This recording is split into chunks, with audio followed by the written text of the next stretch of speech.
All right. All right. We're recording. Okay. All right. Chris, do you want to start? Do you want to share and go ahead with your presentation? Yeah, let me know when you can see my screen. Yep, we can. Sorry if you see me glancing up to the left. That's where you guys are living on my monitor. So it's a habit to check your guys' reactions while I'm presenting. So our meeting today is to discuss the International Organization for Sustainable Business Practices Conference. So we're all familiar with the team here. The purpose of the presentation is to find the best city to host the IOSBP in 2020. So I'll be presenting first with Zurich. And then we also have presentations on Rio de Janeiro, Denver, Hanover, Paris, and Miami. So with that, please allow me to tell you why Zurich is our best option for the host city of 2020. Zurich's largely known as the center of old world banking and well known for its world famous chocolatier. What a lot of people don't realize is Zurich actually has one of the most sustainable environmentals of any city in the world. It's perched on the edge of the Zürichsee Lake and the Limmat River, as well as nestled into the Alps. And it's a modern city with a slower pace of life than, say, a New York or a London, which I think actually makes it a prime candidate for hosting the 2020 IOSBP. And I don't know if I said at the beginning, please feel free to interrupt me with questions as we go through this. As far as logistics, Zurich offers incredible location and logistics benefits as a host city. So there are 15,000 hotel rooms in Zurich, totaling 26,000 beds. Now, the number one hotel in Zurich is called the Dolder Grand, and that runs about $450 a night. So for a high-end five-star hotel, has its own Michelin star restaurant within the hotel. That's not really that high of a price. And then from there, the number 9 hotel in the city is $230 a night about, and then you can go all the way down to like hostel level accommodations for $50 to $70 per night. Hey, Chris, I have a question. Does that run in September as well, or is it average over the year, the price? That's average over the year. And I'll get to that kind of in the next slide. Why I actually think that'll be pretty representative for the September timeframe. And well, I can tell you now, basically September is what they call a shoulder season in Zurich. So they've rolled out of the main tourist time of the year. And so the hotel prices drop in September, which actually makes things better for our attendees. So one kind of non-conventional point is about the convention center. So Zurich has a lot of convention space, but it's broken up across several different convention centers. So Congress House is their biggest one. It's actually undergoing a renovation right now, scheduled to finish in 2020. And after that, they'll be able to hold conventions for up to 2,500 attendees at any given time. Obviously, that doesn't quite meet our 5,000 to 6,000 estimated attendees. So we would have to spread it across several convention centers, including the Circle, which is located at the airport. Then they have the Zurich Development Center, Six Point Convention, and Sonnenberg. The great part about that is the Circle's at the airport, which is just a 10-minute ride from downtown. And then all the other ones are located around a loop within the downtown area where the river hits the lake. So they're all either short tram rides or walking distance to each other.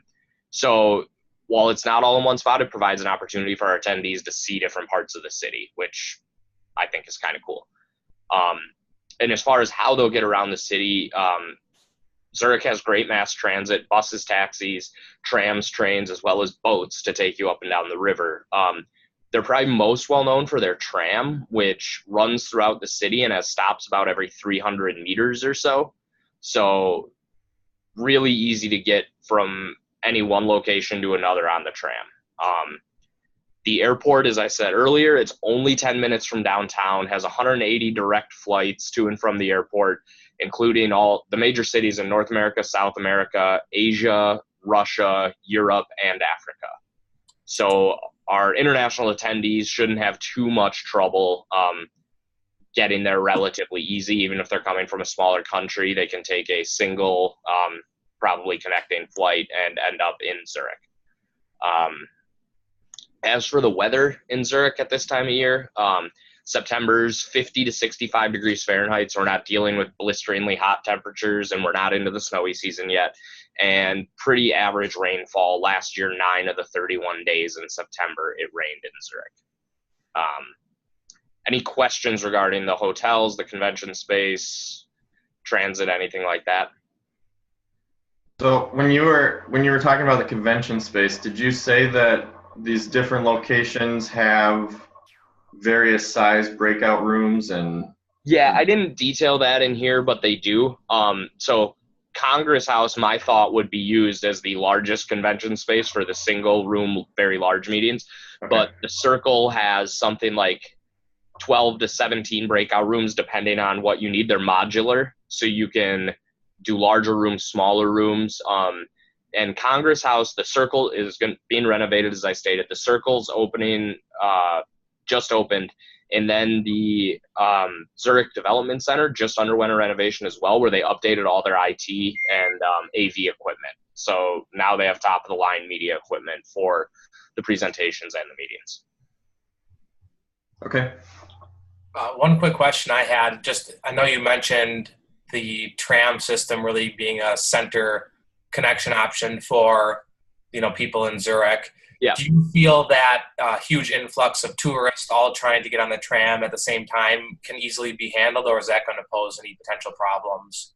I think it should be handled based on and I don't know the number off the top of my head, but the number of tourists that visit Zurich during its high season. So during the peak points of summer, Zurich's occupancy rate of its rooms is around 85%, if I remember correctly, during peak times, meaning, there's 12 to, or there's over 20,000 tourists in Zurich proper at any given time. So I think our 5,000 to 6,000 people in an off-peak season shouldn't stress that infrastructure at all. Awesome. Thank you. Okay. Moving on. So Zurich has a great sustainability focus that I actually think really lends it credibility as a host city. So in 2016, Arcadis did a sustainability index study that placed Zurich #1 out of 100 major cities worldwide. So beating out your New Yorks, your Londons, Sao Paulos, Mexico cities, all of that. And Zurich also in that same study was ranked #1 in the environmental sub-index, which just focuses on energy pollution and emissions. They've been lauded for that public transit I hit on earlier. They've been lauded as the ideal model for sustainable public transit for other cities worldwide. And they've also committed to having a 2,000 watt society by 2050. And they were the first city to do this. And what's important about that is, so it means 2,000 watts per person per year is their energy consumption goal, and that's been globally recognized as the sustainable standard for a city. So Zurich is really on the forefront of making sure that they're a sustainable yet highly business-focused city. So within that same study, they also have a profit sub-index, which measures the business environment and economic health. And out of those 100 cities, Zurich came 5th there. So they're doing a really good job of merging business and sustainability, which I think gives them a lot of credibility to host this conference. In that same front, for potential keynote speakers, I really think that the Zurich mayor, Corinne Mock, would be a great speaker to have. She's actually born in Iowa, which is interesting, but her family relocated to Europe when she was a child, and she's been in Zurich ever since. First openly gay mayor elected in Zurich. She has a environmental science degree, ag science actually, and her whole platform has been to meld scientific environmental analysis along with political environment analysis to affect positive political change regarding the environment and sustainability. As a backup, I think we could look at having Anita Studer. She's a Swiss-born conservationist, lives in Geneva, Switzerland, actually. And what's cool about her is she founded something called the Nordesta Association. And what they've done is they've lobbied for conservation in Brazil.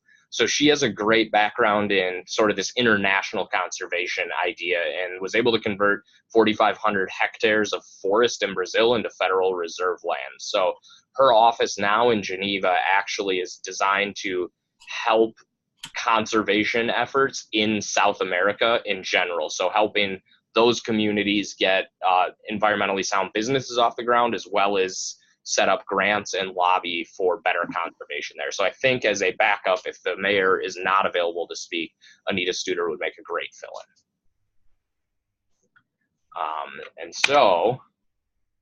So that's sort of the end of why sort of the sustainability focus and logistics, and I'm going to shift over to tourism stuff. So if you guys have any questions about this, I'd like to take them now. If you think of something in a little bit, just speak up.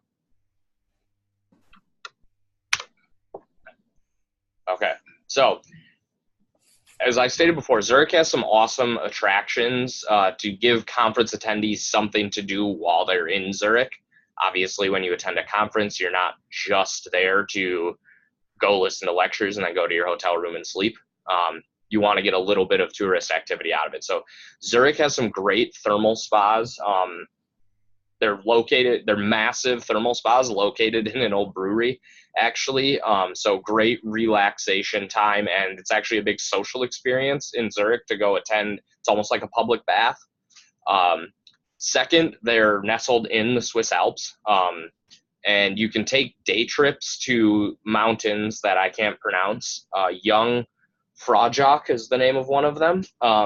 But day trip to the mountains, you can either do it on your own, or you rent a car, do it on your own, or you can hire guiding services to take you.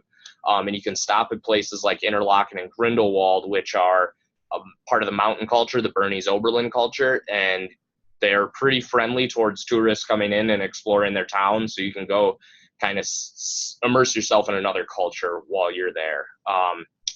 There's a typo on this slide that didn't carry over, so I apologize for that. This third one is supposed to be the biodomes at Zurich. So if we're an environmentally focused conference, I figured going to see the environmental biodomes where they have 9,000 different species of plant and animal inside might be of interest to our attendees. And finally, one of the big ones is the Zurich Opera. So the 1,100 seat Zurich Opera House, it sits on the lake. Which is pretty cool, and it's widely regarded as the best opera house in the world. And in 2014 was named the best opera company in the world for that year. So provides a really cool, unique opportunity to go do something that not a lot of people might do within their own towns. So do we have any questions on tourism? Sorry, okay. One question, Chris. Oh, yeah. I had one question. What about the crime index in Zurich? That is not a piece of data that I grabbed for this presentation, so I can't talk to it right now, but I'd be happy to get it so we can consider it in our final decision. Okay. Chris, do you feel like there's a broad range of pricing options for things to do? I mean, thermal spas sound like something that might be a little expensive, including the opera as well, but are there economic options for people to still get out and about in the city? Yeah, so the thing I didn't include on here because I was going for different things people might not do in their own towns. Zurich has an incredible restaurant scene from street vendors up through fine dining. And there's all sorts of theaters and other shows at more economically priced options. Okay, great. You just kind of hit on this, but in terms of some of the different attractions, a lot of them are more, kind of outdoorsy, adventurous, but for some of the older or less mobile convention goers, are there other options outside of the Zurich Opera, or is it really more of that outdoorsy culture and it's going to be more catered towards those kind of people? everything that I read was catered that direction. I didn't do a specific search for, an elderly or less ambulatory person. So I was searching more the general tourism websites to see what people say you should do or what you can't miss while you're there. So again, off the top of my head, I don't know anything. My research didn't dig that deep into it, but I'd be happy to take an action to at least look into that to get an idea of, is there anything else, or is it really more outdoorsy focused? Awesome. So, and with that, I think Zurich is the best option.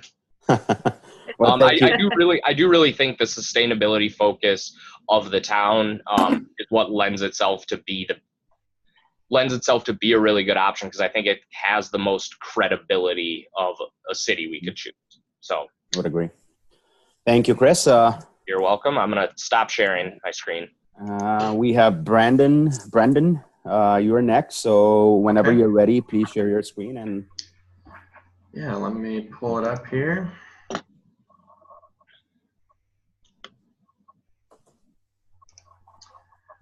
Okay, so today I will be talking about Denver, Colorado, and why this is the best city for our conference coming up this September. More well known or nicknamed the Mile High City, and it does actually sit at 5,280 feet above sea level. There is a little post in the downtown area where that elevation is achieved. It's nestled into the foothills of the eastern side of the Rocky Mountains, and really provides a great opportunity to get people from all over the globe together in a pretty well located place that has a sustainability focus. So I'll talk about the logistics of getting everyone there, the sustainability of both the convention center that I've chosen, as well as the city and the surrounding area, and then what else there is to do in Denver while we're there for the conference. Okay, so the location that I've picked really meets all the needs of our group. It's the Colorado Convention Center. Right in the heart of it, it's got the 5,000 seat Belco Theater. It's perfect for all of our attendees and our keynote speakers. This convention center is also located right in the heart of downtown. It's got 2 large ballrooms that have a modular system. We can section them off, create variable size rooms for different size groups. So we can accommodate anywhere from a couple hundred people down to the smaller groups of 20 to 30 people. And also it's got 63 smaller private meeting rooms for those breakout rooms of the 20 to 30 people. And it is a CCD partner. And the CCD is the City and County of Denver. And why is that important? I'll get to it a little bit more in more detail later. But the CCD's mission is working towards an environmentally friendly, economically, and socially strong future. So this place really has it all, and we'll get to some of the other reasons here in a second. So the international airport has 181 nonstop destinations worldwide, so super easy to get to. Denver, also being centrally located in the United States, is a short hop to many of the major hubs for people flying in, whether it's New York, Seattle, LA. Denver is easy to get to from really anywhere and can connect worldwide. In addition, it's got plenty of flights going out to handle the group that we'll be having coming into town with 1,600 daily flights.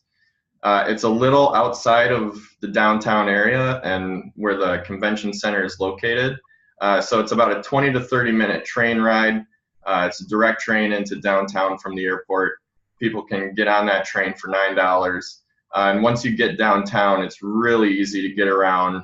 Tons of bus routes, 9 distinct rail lines that go north, south, east, west, and circle around downtown that run very frequently.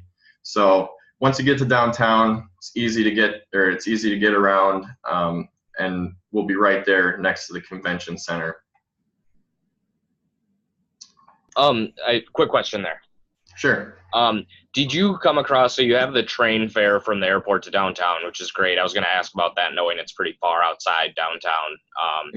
Do you know, as far as pricing goes, how they are? Because I've never ridden the train there, the rail lines around downtown. So do you know, like, kind of their bus fare, train fare, how that compares to any other U.S. cities that we might be familiar with? Yeah, so the way that the trains work, I don't have the exact fares for this, but it's kind of like a group of concentric circles, and there's different zones that you travel in and out of. And so if you hop on a train in zone 1, which is the heart of downtown, and just travel 3 or 4 stops and stay in zone 1, you'll get that lowest fare. Okay. But if you go from zone 1 out to, the suburbs, or, further out of the metro into zone 3 or zone 4, you'll be charged a higher fare for that route. Okay, perfect. Thank you.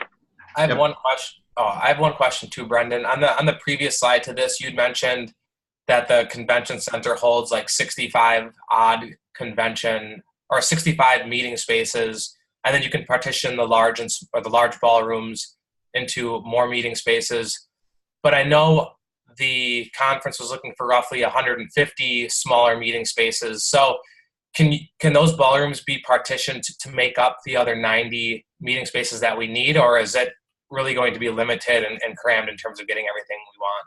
So it might be a little tight. These large ballrooms are about 25,000 square feet and 35,000 square feet respectively. Just thinking that's about the size of like an ice rink is 20,000 square feet.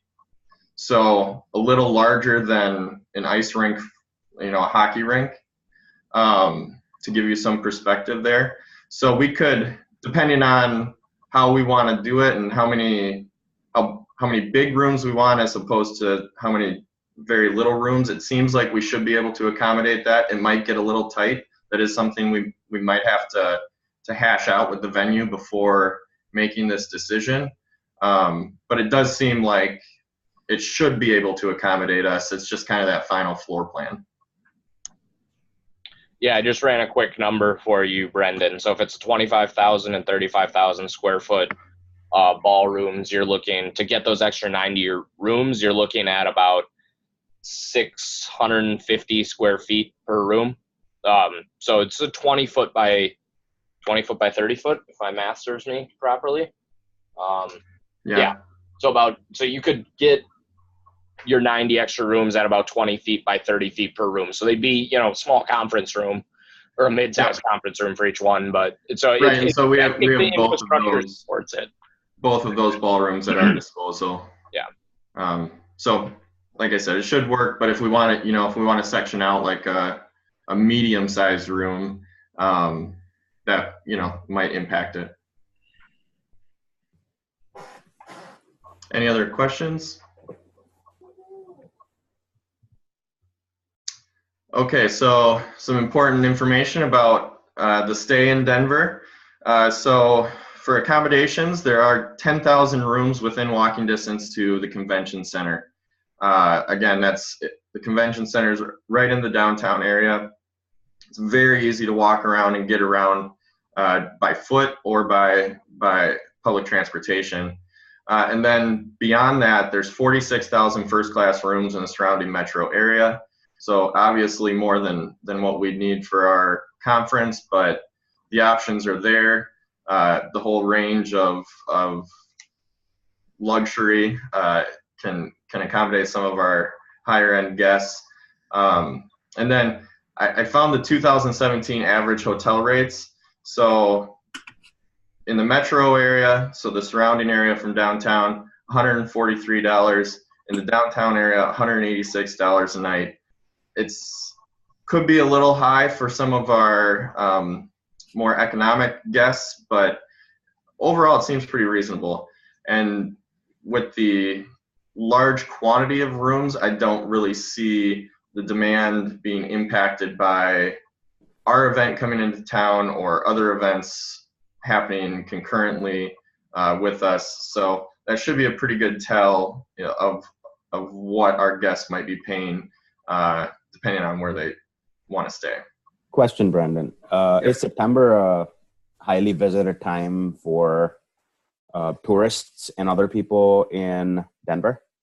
So I addressed this a little bit on a later slide, but Denver is the home to many professional sports teams. And so there is a chance we could have like a home football game, an NFL game going on, perhaps a baseball game. And those have the potential to draw pretty big crowds. But like I said, there's plenty of rooms to manage the flux of visitors, regardless of what time of year it is. Okay, yeah, that's where I was gearing my question towards. Is we say that we have 10,000 rooms, so if well, we can probably do some Airbnb research as well, then, etc. Sure, and you know, like I said, those 10,000 rooms within walking distance to the convention center are going to be closer to that $186 rate. So that might not be the best choice for some of our guests that are looking to save a little bit more money. And so they might be traveling a little further out. And so I don't have the number of rooms in the entire metro area, but if we have 46,000 first class rooms in the surrounding metro, it's reasonable to think that there's, you know, 2 to 3 star hotels at that number or higher in the surrounding area as well. All right, thanks. Sure. So the weather in September is absolutely beautiful. Denver is also fun fact I found out in my research is that Denver has 300 plus days of sunshine per year, and September is no different. So the average high temperatures and low temperatures during the day is 82 degrees Fahrenheit, and the average low is 50 degrees Fahrenheit. So it has the potential to be pretty warm, and then it kind of cools down as the sun goes down, averaging 4 days of rain in September.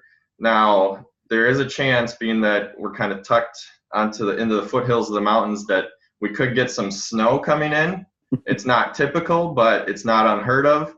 It snowed in every month of the year in Denver, so September is kind of pushing that start of the snowy season.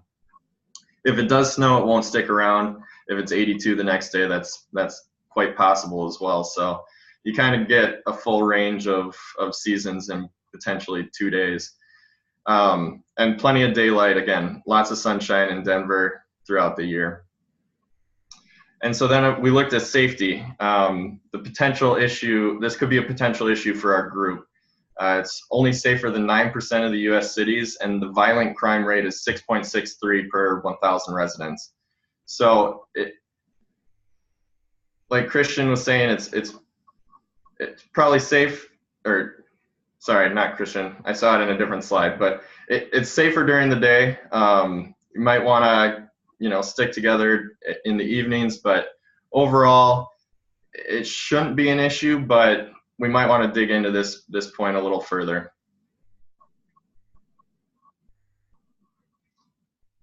Okay, so on that point, Brandon, does the convention center provide any kind of security or safety?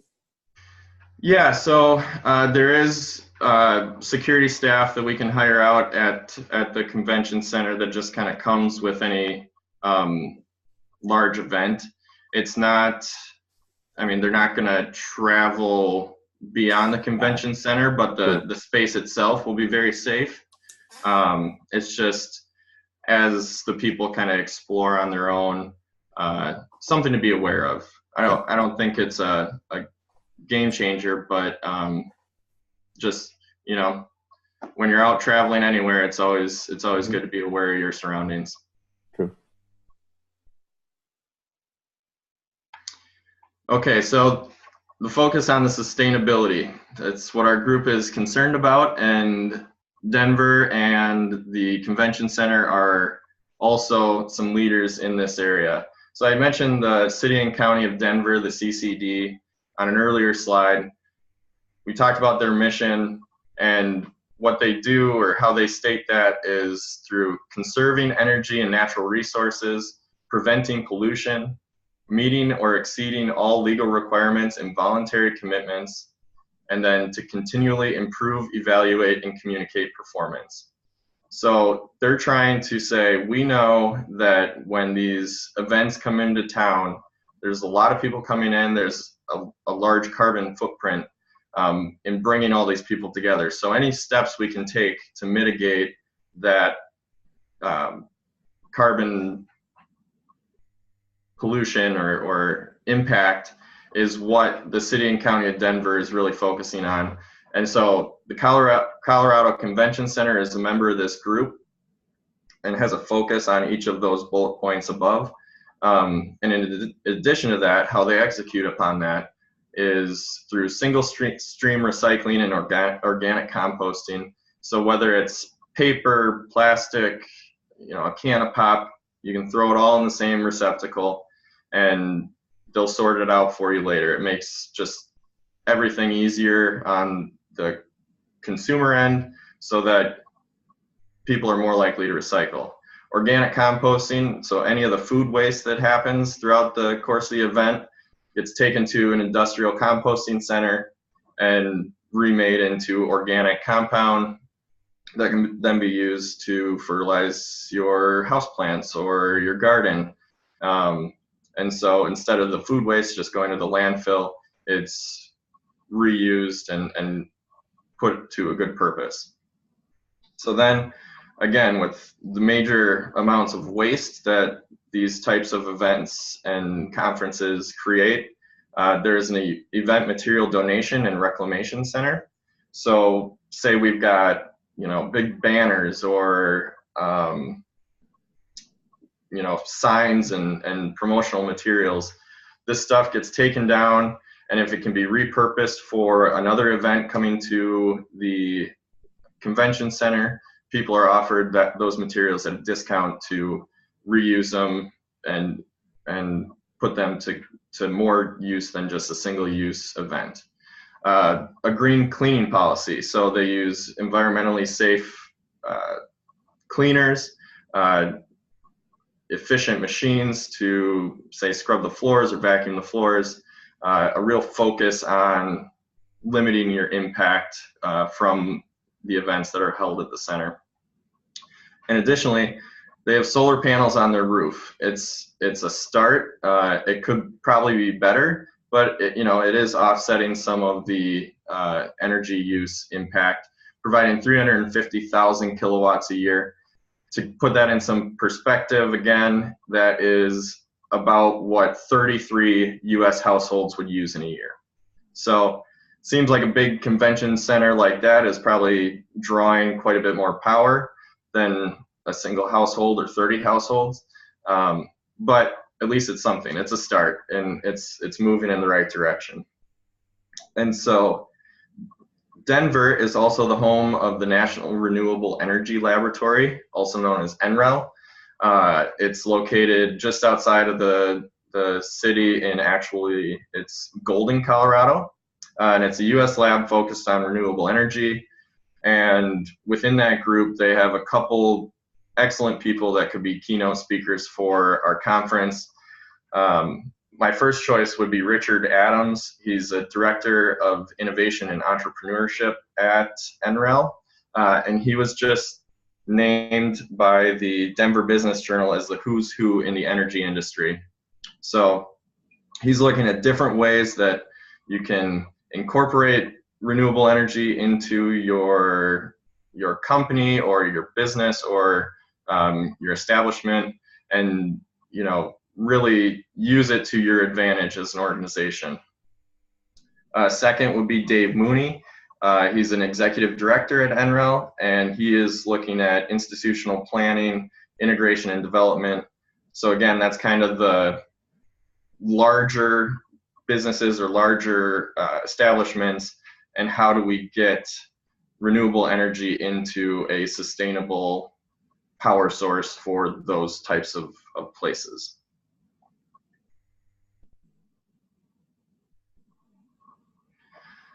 And so I mentioned this before, there's 7 professional sports teams.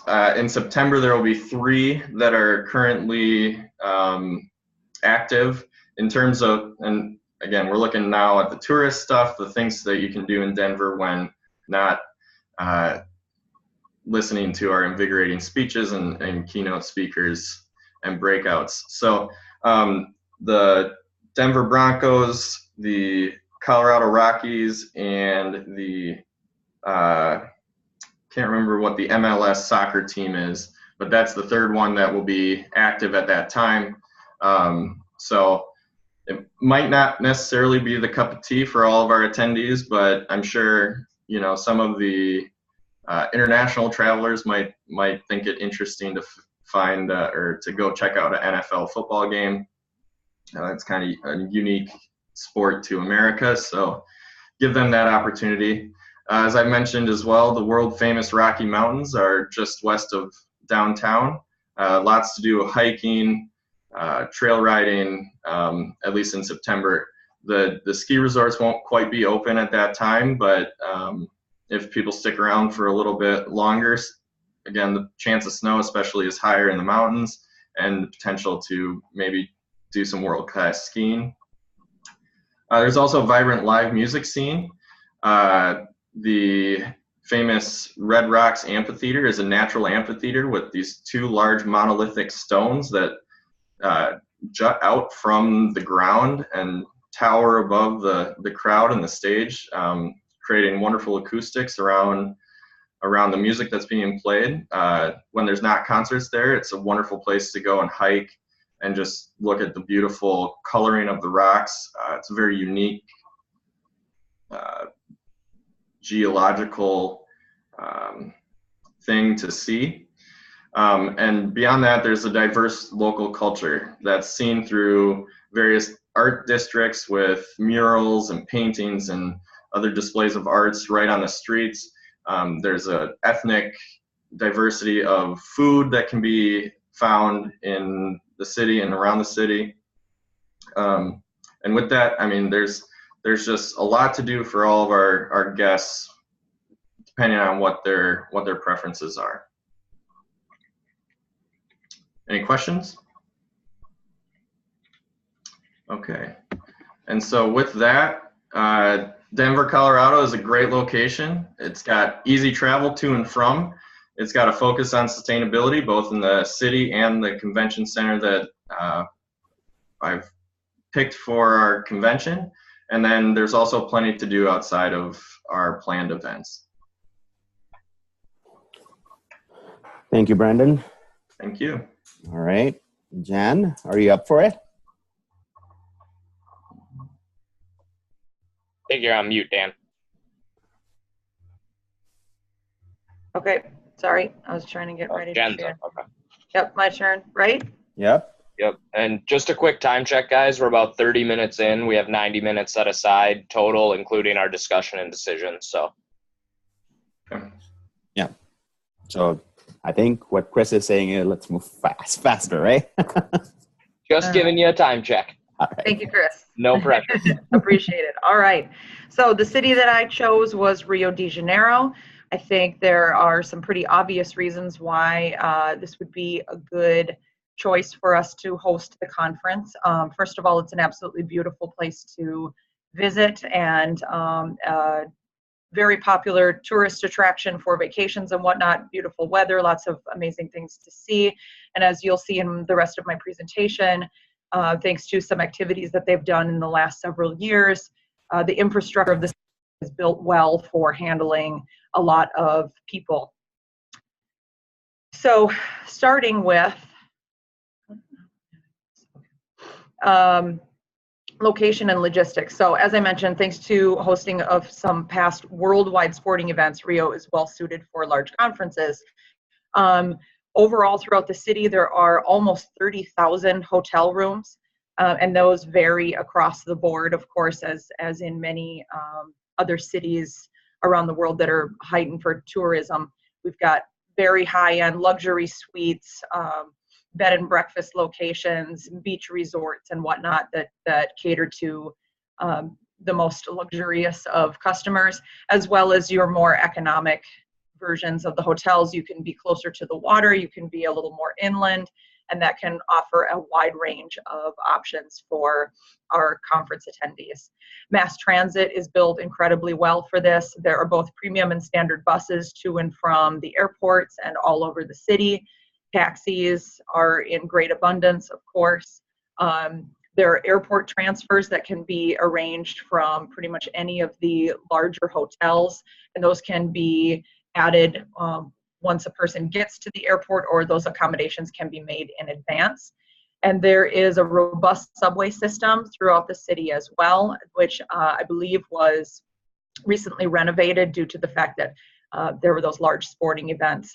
They hosted the 2012 Summer Olympics in Rio, and then the 2014 World Cup for soccer. As I'm sure most of you know, those are very, very large events, and most cities who host either one of those do quite a bit of building up for hotel accommodations, transit, and whatnot, and then they did both. So the international airport has connections in and out of most of the large regions of the world, so international flights are not going to be a problem whatsoever. There are also plenty of local flights, and there is a smaller airport that I didn't list here that is mostly within Brazil, but I worried more about those people who would be coming from other parts of the world, and the airport is very well set up, and again has recently been renovated because they knew that they were having all of these people coming in for the World Cup and the Olympics. Weather conditions in September are beautiful. I think in Brazil pretty much year-round, being a tourist destination, it's pretty nice, but this is their spring. So the temperatures are actually a little bit milder than obviously in the summertime. So you're going to see daytime temperatures in the upper 70s to low 80s, which is still definitely warm enough to hit the beaches, and the temperature of the water stays pretty warm year round. There's a minimal amount of rain, but enough that it's not the dry season, so it will be lush and beautiful, which will be important when I talk about some of the key attractions in the city. Any questions about the logistics and benefits before I move on? All right. My slide won't advance. Here we go. So convention space. This was actually a pleasant surprise that I found out when I started doing research here. There is a newly opened Windsor Expo and Convention Center. It was actually just opened this year in 2018, so brand new, absolutely beautiful. It's actually a connection of 3 different hotels, the Windsor Barra, the Oceanico, and the Marapendi. It offers a broad range, again, of attached guest rooms, and they're all connected by a climate-controlled system of walkways. So that's nice for some of our attendees that may not want to spend a lot of time outside, or if we do have a particularly hot day, people who may be dressed up for some of the conference meetings aren't going to have to walk outside, get sweaty, whatnot, something that I thought of being a business traveler myself. Between the 3 hotels, there are 150 different meeting rooms. There's large ballrooms for the keynote speakers, and then smaller rooms that we can use for breakouts and smaller sessions. Combined in total, there are 1,500 guest rooms. Both luxury and economy options are available there at the hotels, so I thought that was nice that it isn't all top end and only our most affluent attendees are going to be able to stay near the convention. People, as long as they book ahead of time, can get into some of those cheaper rooms. But again, this is Rio, it's a tourist town, so there are no shortage of options for people if they want to get away from the convention center a little bit and have a little more time to enjoy themselves. They can stay along one of the many, many beaches that are available, stay inland or closer to the mountains as well. And do you have any? I'm Do you sorry, have go ahead. any do you have any numbers of what the rooms in the attached hotels go for? You know what? I did not pull up the pricing, but I can easily Okay. add that. Okay. Just curious. Thanks. Yeah, I noticed the other people had included that information, so that should be something easy that I can pull from the website. Yep. Any other questions on this one? All right. So sustainability focus. Again, pleasantly surprised to find that there was so much. I don't know how much you guys have heard about Rio in your past experiences, but obviously a big tourist attraction, but I had heard things about it not being particularly safe area, high rates of crime and whatnot. But again, I think that being the host of the Olympics and the World Cup kind of forced them or inspired them to really clean up their act, so to speak. In 2007, they became a member of an organization called C40, which is a network of cities around the world that are dedicated to climate change and driving action and sustainability. And I'll jump down really quickly just to tie this together. Their former mayor, Eduardo Paez, is the C40 chair. So he's the strategic lead for them right now. His predecessor, just anecdotally, is Mayor Michael Bloomberg. So to me, that just meant there's a lot to this organization. I know that Mayor Bloomberg did a lot for New York City and is a highly respected person in this space. So the fact that Eduardo took over as the C40 chair and is still working and living in Rio is a big plus for us from a potential. Oh, and here I did the same thing as you, Christian. I had an update that didn't save. What that should say there is potential keynote speakers. So I'll continue on this track and then jump back up. Mayor Marcelo Crivella is the Global Covenant, or is a member of the Global Covenant of Mayors for Climate and Energy. So he's the current mayor, and I think combined with the former mayor, I would assume that they've probably got a good relationship. And if Mayor Marcelo is part of this covenant for climate and energy, and former Mayor Paez is the C40 chair, I would assume that they work pretty closely together to probably come up with some really meaty content for us as far as keynotes go. There's also a man named Jorge Bitar, who is the Municipal Secretary of Housing for the City of Rio. And I mentioned that because he's also very involved in the Rio Plus 20, which I mentioned in my second bullet. It's a United Nations conference that was hosted in Rio in June of 2012 that focused around sustainable development. And he was highly involved in that conference and has been ever since in playing a pivotal role in urbanization. So he's got a lot of sustainability projects that are going on around the city of Rio.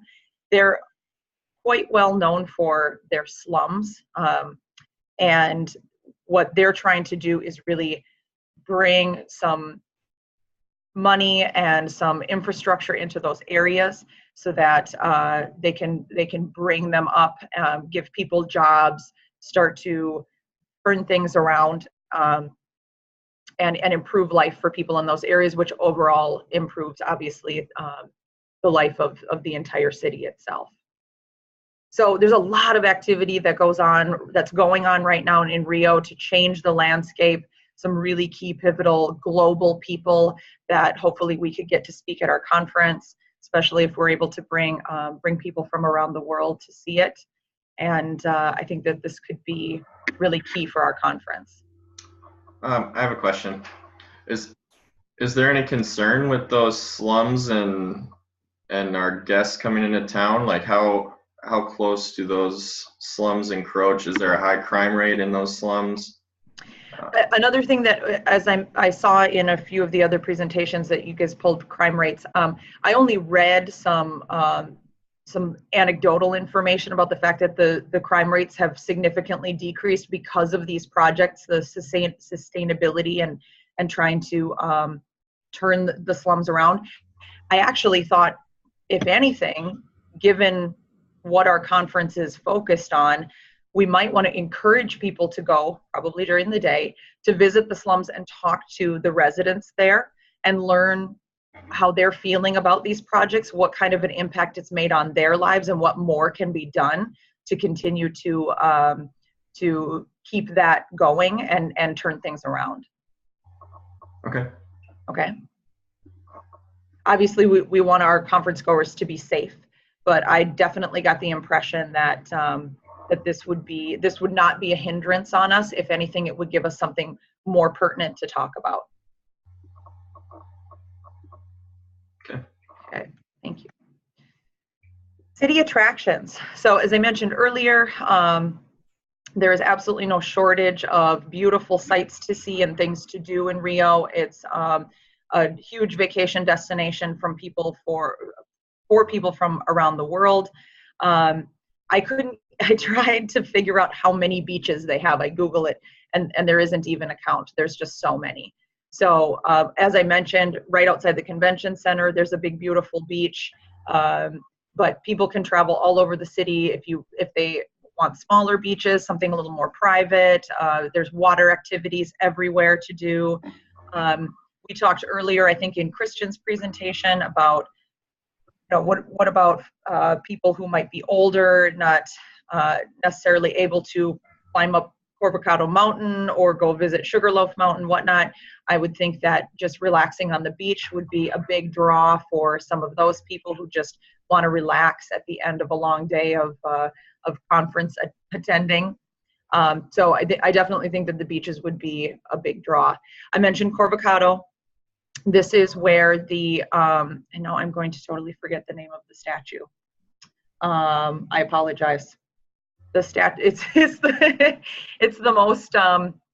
most recognizable thing about Rio de Janeiro, and it lives on Corvocado Mountain.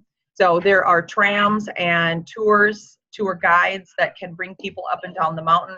So there are easy ways to get up if we do have conference goers who are a little more mobile and want to do some hiking. There is no shortage of potential options for them. I also mentioned Sugarloaf Mountain. It's probably the second biggest tourist attraction in the city. Many of the same rules apply as Corvocado. So just beautiful views of the bay, of the ocean, and of the overall city when you get to the top.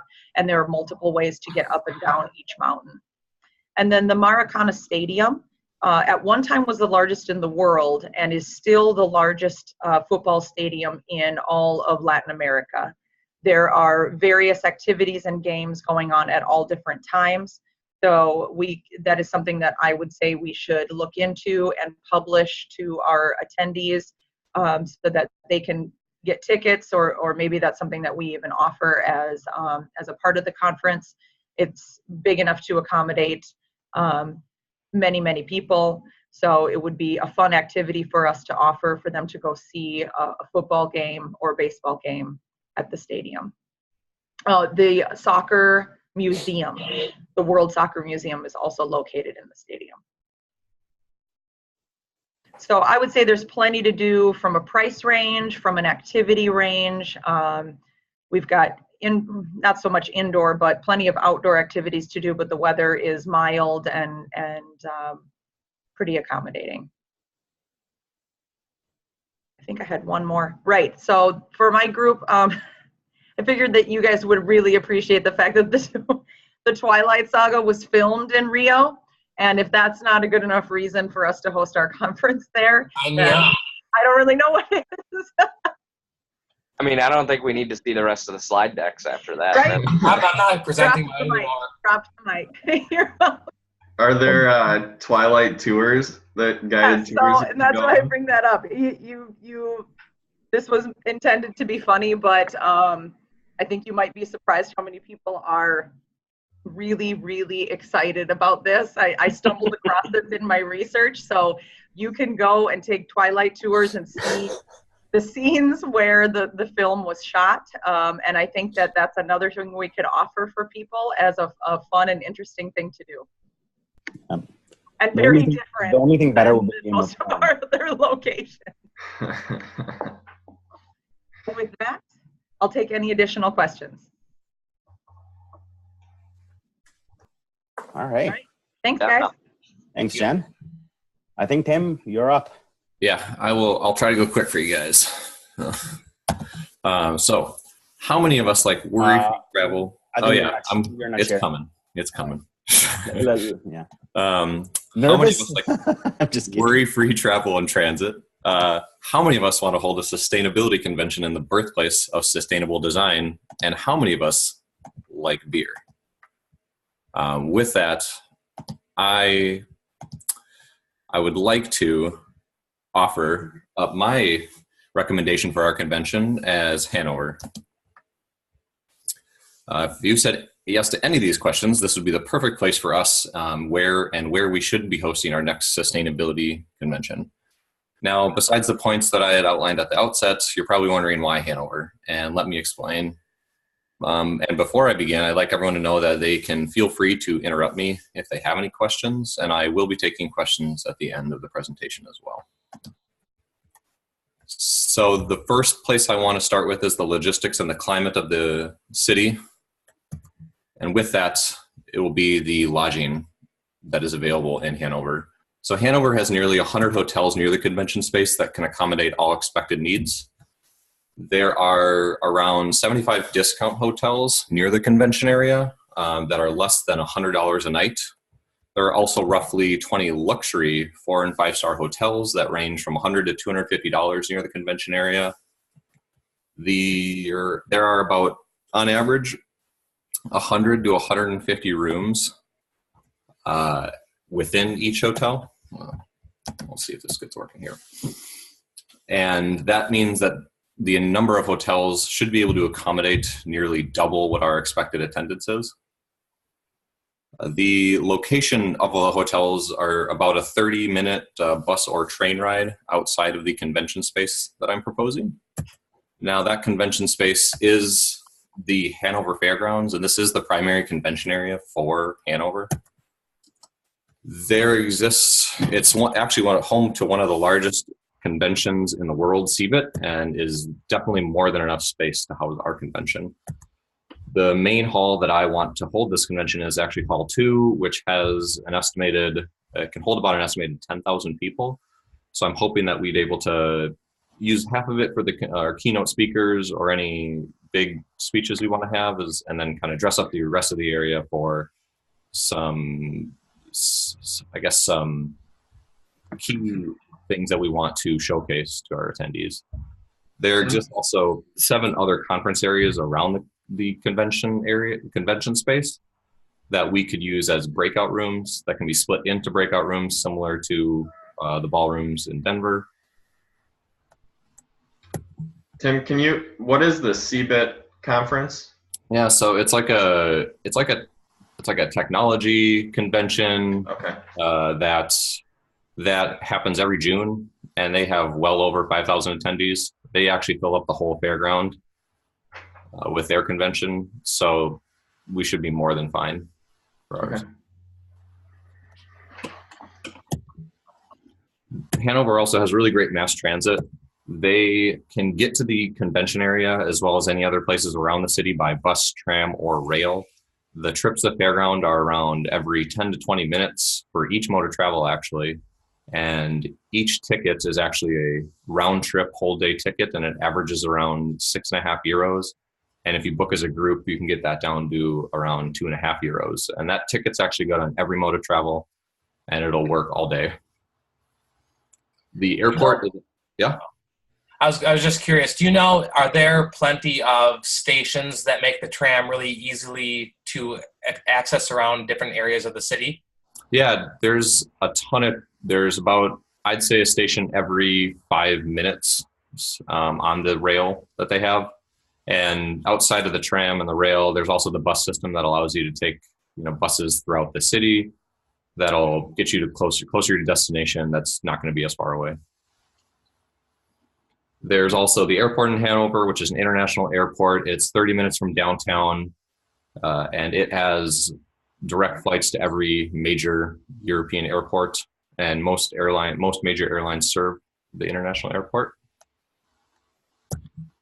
Their weather and crime rates are actually perfect for a convention as well. They're used to hosting these big conventions, so it's something that they really pride themselves on. The attendees can expect rather mild conditions in September. The temperatures range around the mid to high 50s. And from my research, it shows that it rains an average of 0.2 days or something in September. So they shouldn't have to worry about that. The only thing they would have to worry about is it gets a little windy in September in Hanover, so they'd have to probably bring a light jacket. The reported crime at least, is quite low during the day in Hanover. Most residents that live there cite very little concern while they're walking around the city. There is a higher concern during night, so I would suggest our attendees travel in groups at that time. I believe it's been 56 days since they've actually had any gun-related crimes in Hanover as well. Next, I want to focus on the sustainability aspect of Hanover, as well as the areas of interest or attractions for our attendees. The Hanover principles, which are actually one of the most famous design principles, were actually developed in Hanover in 1992, and it really sets the guidelines for leaders to design sustainably now and for the future. These principles there were 10 principles that really set the guidelines of how to design and build objects and buildings that really take into the consideration of its environmental impact.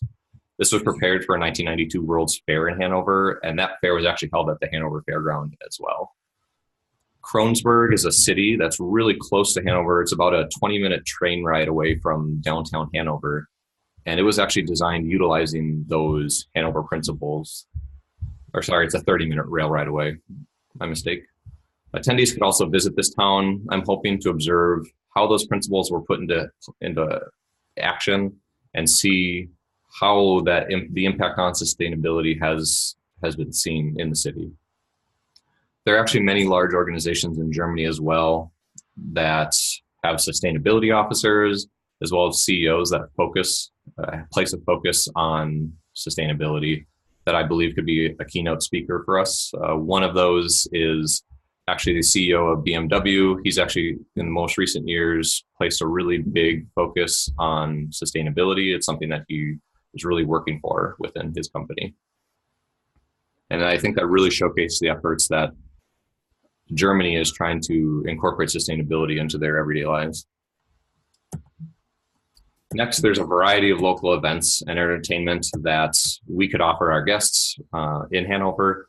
There's an event called Ferd and Jagd, I believe how you pronounce it, and it's actually a showcase of Germany's best in riding, hunting, and fishing. So if we have any outdoorsy people, they're able to go that and enjoy that. There also exists something called the Ferryman's Festival, which goes throughout September. It's the largest open air music festival, alternative music festival in Hanover, and that could hopefully pique their interest. And finally, there's Oktoberfest that actually happens in the later half of September, the last week of September. It's one of the most internationally known events that happens in Germany, and it's actually only a 4.5-hour train ride away from Hanover. So if guests wanted to spend the weekend there, have a good time at Oktoberfest, they would have that option as well.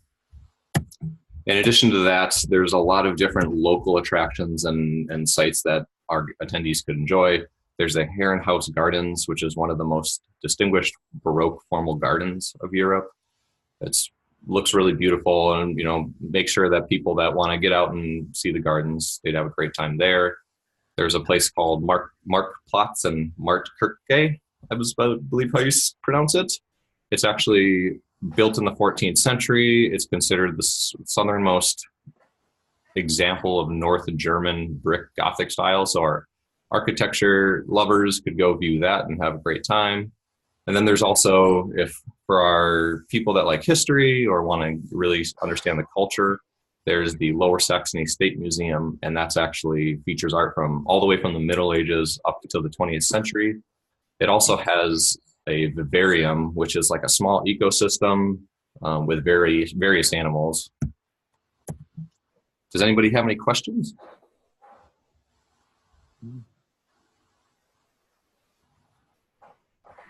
Okay, that's all I got. Thank you, Tim. Dan, I think you're up next. Yes, sir.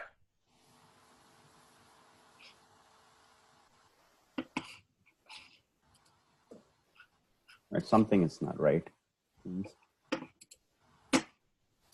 Are you able to see everything now? No. Something is off. Let's try. How's that? I can see your slides. Something can. went off on my screen, it seems. Looks good here. I can't even see anything on my screen. Interesting. All right. Well, I'll just get Yeah, started. just carry on. I Perfect. don't know how I'm going to present, but yeah, go on. The city that I chose to research was Paris. And before I get into the specifics, I just want you to imagine leaving the convention center after a very invigorating day of a sustainability conference. And as you walk back to your hotel, you stop at a local merchant and buy a nice bottle of locally produced wine. You then walk to one of the nearby green spaces, sitting down, opening up your bottle of wine, and enjoying sitting in the park, drinking wine, and just observing all of the different sights and sounds that Paris has to offer. Paris is designed to host large-scale events with plentiful options for lodging and transportation. In fact, when we look at the key criteria for the conference, it meets 4 of the 5 criteria that we are looking for, with the one exception being the convention space. From a lodging standpoint, Paris has over 150,000 hotel rooms. 60,000 of those are the 2 to 3 star, meant for the economy traveler, while 45,000 of them are in the 4 to 5 star luxury hotels, meant for somebody who wants to enjoy Paris and some of the finer things with it. From a transportation standpoint, it has an extensive subway system titled the Metro, which features over 300 stops. It's also among the top 15 used subway systems in the world. And so it is easily able to transport people all around the city, from hotel to convention center to entertainment. Now, the one negative, the convention space, is due to the fact that Paris doesn't have an option that's large enough to hold the amount of attendees in one auditorium and the amount of meeting rooms that's needed in one space. However, there are a wide variety of convention center spaces. And so if you were to use 2 or 3 of the different convention centers, you could easily meet the needs as required for the convention. But as noted with some of the other cities, it would have to be broken out versus having it all in one place. From a safety standpoint, Paris is a very safe city. There's really one thing that you need to worry about, and one thing that's really a caution for any big international city. The biggest thing you need to worry about is just the high risk of pickpockets and scams, just that you'll see as you walk around the streets. Now, the one plus to this is it's very easy for us to educate our convention goers on what to look for to identify pickpockets and scams and safety precautions that they should take to avoid such risk. The second thing, and I think this is a very low risk, but there is a high warning risk of a terrorist attack. This is something that you will see, however, on any major international city, and even probably a little bit more so in Europe. But in all reality, it is very unlikely.